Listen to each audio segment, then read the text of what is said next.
বাংলাদেশে শেখ হাসিনা সরকারের পতনের পর আদানির বিদ্যুৎ রপ্তানির নিয়মে সংশোধনী এনেছিল ভারত সরকার।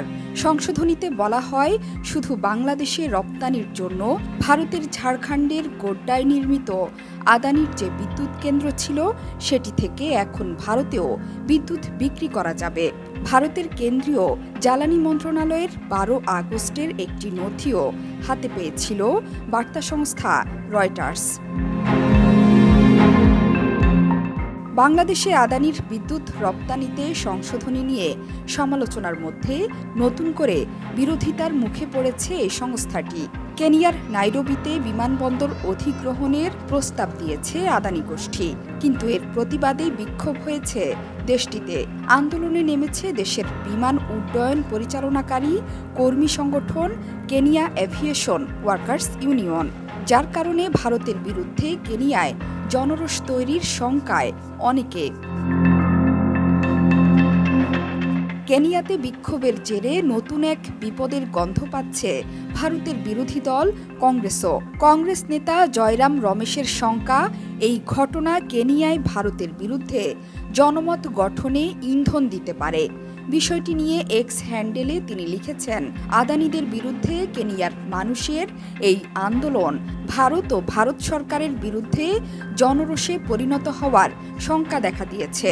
দুই দেশের গণমাধ্যমগুলো বলছে, নাইরোবিতে জোমো কেনিয়াত্তা আন্তর্জাতিক বিমানবন্দর অধিগ্রহণ করতে আদানি গোষ্ঠী সেখানে খুলেছে সাবসিডিয়ারি কোম্পানি। সে দেশের সংবাদ মাধ্যমের খবর, এরপর থেকেই কর্মীদের মধ্যে দেখা দিয়েছে উদ্বেগ। আদানি গোষ্ঠীর হাতে এই বিমানবন্দর পরিচালনার ভার গেলে কর্মী ছাঁটাইয়ের শঙ্কায় হয়েছে ধর্মঘট। যদিও বিমানবন্দর বিক্রি হচ্ছে না জানিয়ে বিমান কর্মীদের আশ্বস্ত করেছে কেনিয়ার সরকার।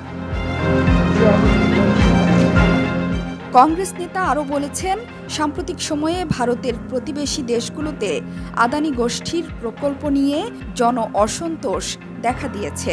বিশেষ করে বাংলাদেশের কথা বলেছেন তিনি বলেন, বাংলাদেশে বিদ্যুৎ রপ্তানি করতে আদানি গোষ্ঠী দেশটির সঙ্গে যে চুক্তি করেছিল, সম্প্রতি বাংলাদেশে ঘটে যাওয়া ছাত্র জনতার অভ্যুত্থানে তার প্রভাব ছিল, যার পরিণতিতে শেষমেশ শেখ হাসিনাকে দেশ ছাড়তে হয়। পাশাপাশি শ্রীলঙ্কার মান্নার জেলায় আদানি গ্রুপের পুনর্নবায়নযোগ্য জ্বালানি প্রকল্পগুলোও বিতর্ক উস্কে দিয়েছিল। এর জেরে ২০২২ সালে শ্রীলঙ্কা সরকারের বিরুদ্ধে শুরু হয়েছিল ব্যাপক বিক্ষোভ।